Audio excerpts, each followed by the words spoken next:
أهلا بيكم يا حبايبي مع معلومة جديدة على الماشي مع مومة علشان ما ننساش. ايه معلومة النهاردة يا مومة؟ النهاردة ان شاء الله هنتكلم عن الفرق بين لام التعليل ولام الأمر ولام الجر.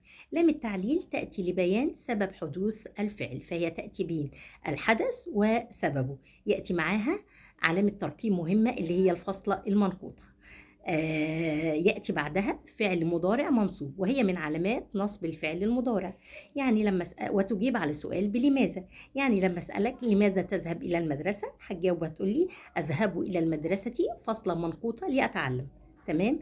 لام الأمر دي بتأتي لبيان لطلب عمل شيء، ويأتي بعدها فعل مضارع مجزوم. لام الأمر يأتي بعدها فعل مضارع مجزوم، وهي من علامات جزم الفعل المضارع. أقول لك إيه؟ لتنتبه للشرح، لتقل الحق، لتصنع المعروف. يبقى لام الأمر يأتي بعدها فعل مضارع مجزوم.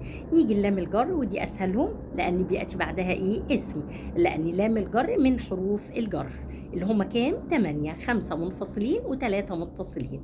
من وإلى، عن وعلى والفي، دول 5 منفصلين. ال3 المتصلين اللام والباء والكاف. تمام. طيب هات لي جملة فيها لام جر. هقول لك إيه؟ الماء مهم للإنسان. يبقى لام الجر يأتي بعدها إيه؟ برافو عليك، اسم، وهي من علامات الاسم إنه مسبوق بحرف جر. تمام. يبقى نقول تاني بسرعة: لام التعليل يأتي بعدها فعل مضارع منصوب، لام الأمر يأتي بعدها فعل مضارع مجزوم، لام الجر يأتي بعدها اسم. خلي بالك الفرق بين لام الجر ولام التعليل، ان لام الجر لام التعليل والامر ياتي بعدها فعل مضارع، تعليل منصوب والامر مجزوم، ولام الجر ياتي بعدها اسم ويسمى الاسم المجرور.